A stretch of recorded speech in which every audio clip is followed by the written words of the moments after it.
wala ko ka-vlog tong 25, no? Wala ko ka-vlog.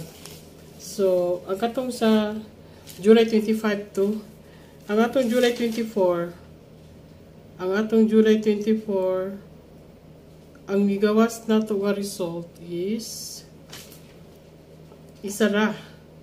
Ang 611 nga kanang gisirkulan, oh. Kani atong maintain ha for tama sa katapusan sa July ang atong maintain kani. Gigawas gid siya. Target kaayo ang atong doble. Kani oh, kani. Oh, gigawas gid siya oh. Doble sa alas 9 ga tong 25 atong 24 di ay kay gahapon 25 ako ka vlog kay na ako gilakaw. So kani target yun. Maintain nato ni karon bulana taman sa maintain up to July 30 karong bulana. So nigawas na siya ako nagisirkulan meaning nigawas na. Ang sa July 24 o karon sa July 26 posible ni sila mobalik. Kuning ako na po ni siyang gi-vlog karon.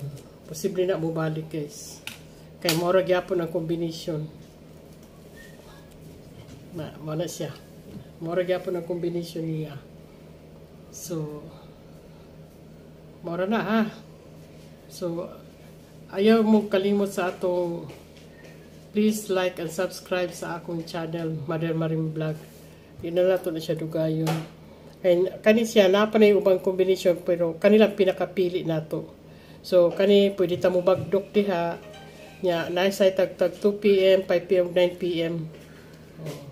At least sa maintain nato na inigawas. Pero tanaw daw nato basin ang kuan karon kadali sa ha. Ang basin mo doble na po ni siya, triple. Kadali lang tanaw nato ha. 611 man gabi gabi 611 ang result. 611.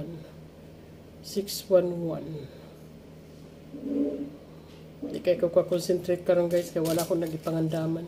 Basta kay natay gi-maintain diha nga kwan nga mga doble o triple. Kay nigawas ba ang 600, di ba? 606. Ang ato kay 800. Oh. Sige lang. Okay, thank you very much. Please don't forget to like and subscribe to my channel, Mother Marim Vlog. Thank you and bye-bye.